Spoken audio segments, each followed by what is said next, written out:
Voltamos com o programa Ponto de Vista. Estamos aqui com a especialista em alimentação escolar, Ana Carla Luna.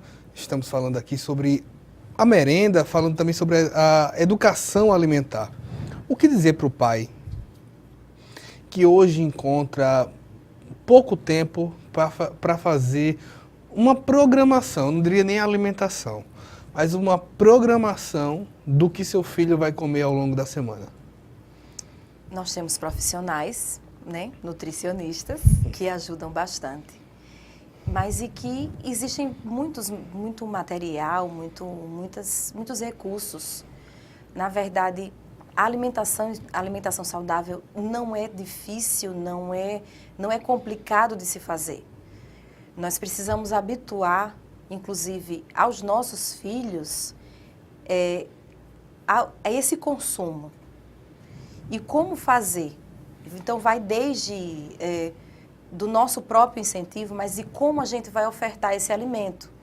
Então, um exemplo clássico, assim, que sempre nós tocamos nesse assunto, por que os alimentos, as frutas para as nossas crianças precisam estar sempre bem partidas, bem cortadas? Não precisa. Então, você pode entregar na mão de uma criança muito pequena uma maçã e ela mesmo levar à boca essa maçã. Então, como nós fomos habituados a tudo muito cortado, então às vezes a gente pensa assim, se eu vou me alimentar de alguma fruta, vai dar muito trabalho. Então é muito mais fácil eu comprar um salgadinho industrializado, eu abro e é muito fácil. Então, na verdade, o alimento in natura, ele não é difícil de se fazer. Ele é fácil, ele é prático. Mas precisa esse treino, esse aprendizado. Muitas vezes, quando a gente já tem o costume, é difícil mudar o costume. Mas existe sim essa possibilidade. E quanto mais cedo a gente aprender isso, então por isso é tão importante a educação alimentar nutricional para as crianças. A criança tocar no seu alimento, então ela tenha aquilo como lúdico. Então a criança, a gente lida muito com o lúdico. Então, ela mesma segurar o seu alimento, ela preparar o seu alimento é importante. Existem crianças que têm dificuldades em se alimentar e a partir do momento que nós fazemos um trabalho com os pais e com essa criança, e ela está junto nesse preparo, na escolha, então desde lá do supermercado, da feira, ela escolher, saber o nome desse alimento, isso facilita toda essa rotina, essa nova rotina que envolve toda a família. Então, não adianta dizer, os meus filhos vão comer frutas e verduras, mas eu não gosto. Não adianta. Isso é um hábito que precisa ser da família. Então, que a rotina seja da família, desde se habituar a semanalmente comprar os alimentos hortifruti, que precisa ser fresco, então precisa ou diário ou semanalmente, então desde esse hábito até ele chegar à mesa. Quando se fala nessa colocação da comida em si, eu tenho conhecidos que ele diz, olha, parte do que se fazia no passado era correto e nós perdemos isso. Então, vou abordar alguns pontos. Exemplo, eu lembro da minha infância em que lá em casa você tinha feijão e o arroz e a carne de segunda a sábado. O macarrão só entrava domingo. Era o modo correto? É uma forma... Por que eu digo isso? Porque muitas vezes você já vê em alguma matéria, tipo assim, olha, não se mistura carboidrato, não se mistura... É isso mesmo? O nosso consumo, né, a nossa dieta brasileira, justamente essa união, o arroz e o feijão, ele é muito importante, eles se completam.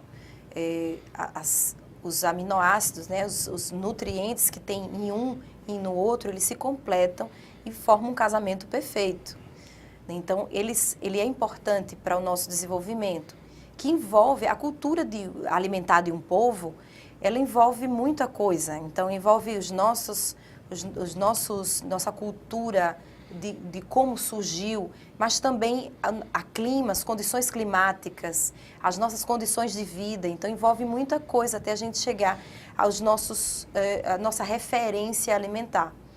O arroz e o feijão, ele é muito importante. O macarrão, ele foi inserido na alimentação brasileira, mas ele precisa, sim, ser olhado com uma restrição, né? Mas isso também é muito relativo. Você pode ter uma alimentação, ter um prato com macarrão, com a massa, mas que ele seja equilibrado.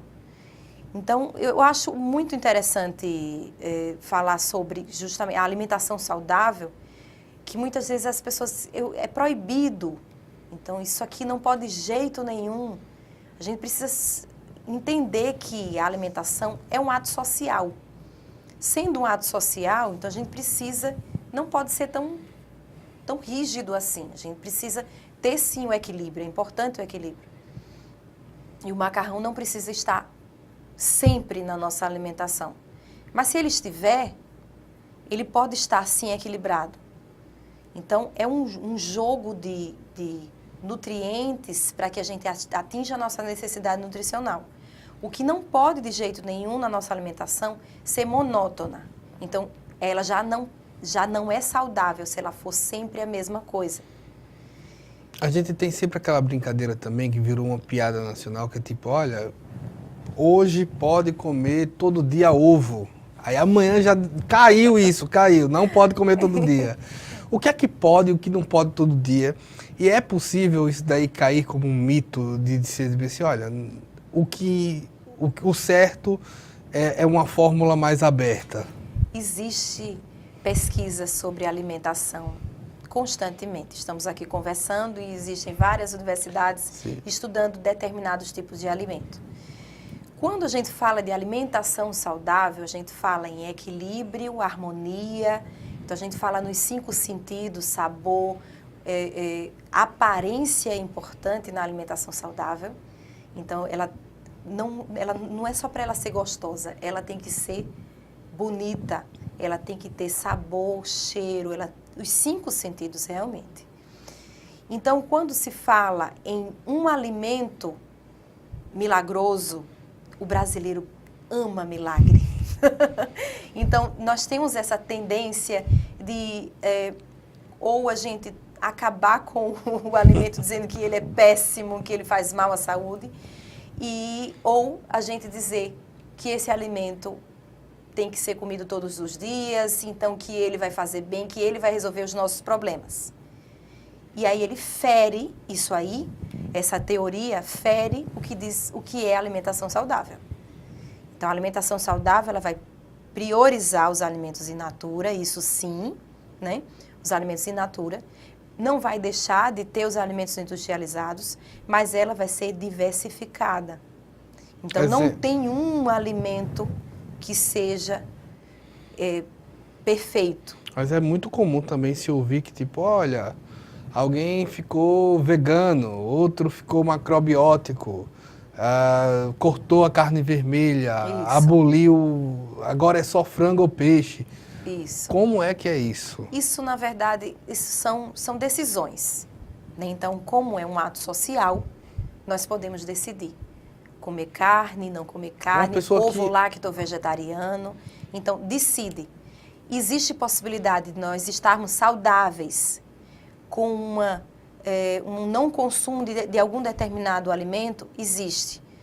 Fazendo justamente, como existe uma diversidade muito grande de alimentos, então temos que fazer a complementação, no caso dos veganos, da vitamina B12, por exemplo, que ela é muito rica na carne. De forma química?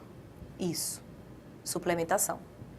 Ou seja, você vai tirar a carne e vai pegar a carne de forma química, vai botar do mesmo jeito. O nutriente. O nutriente.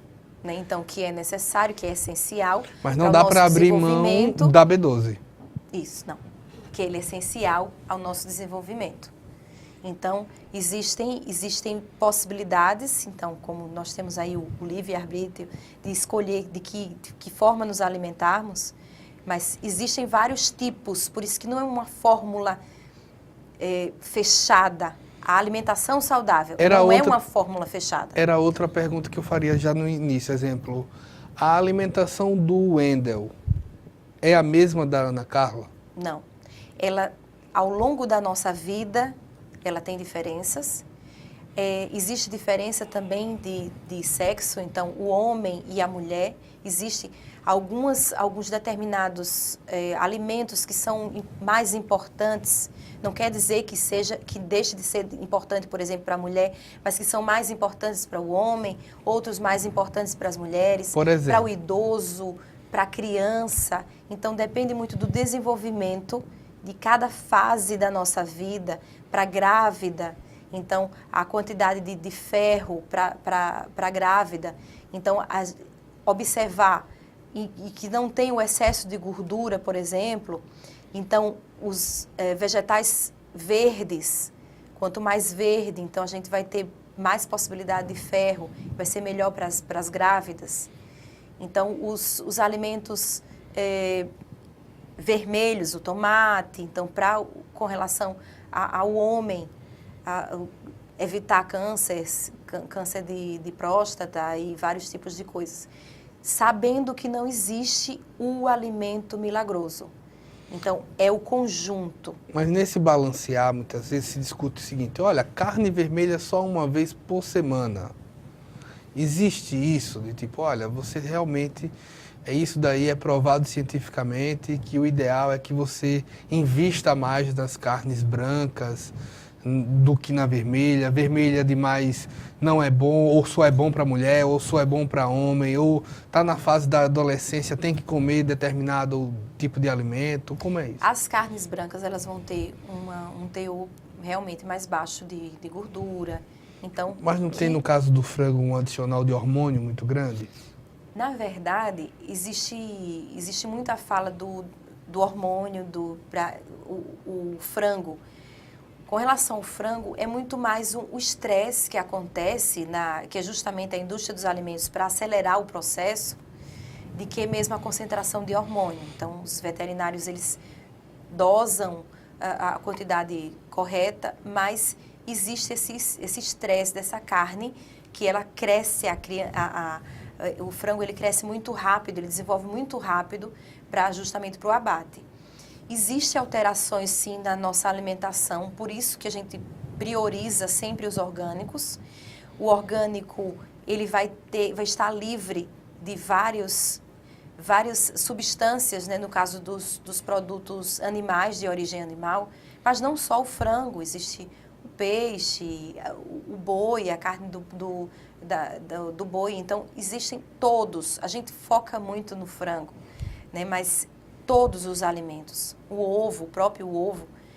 Então, quanto mais orgânico, mais sem a manipulação do homem, melhor.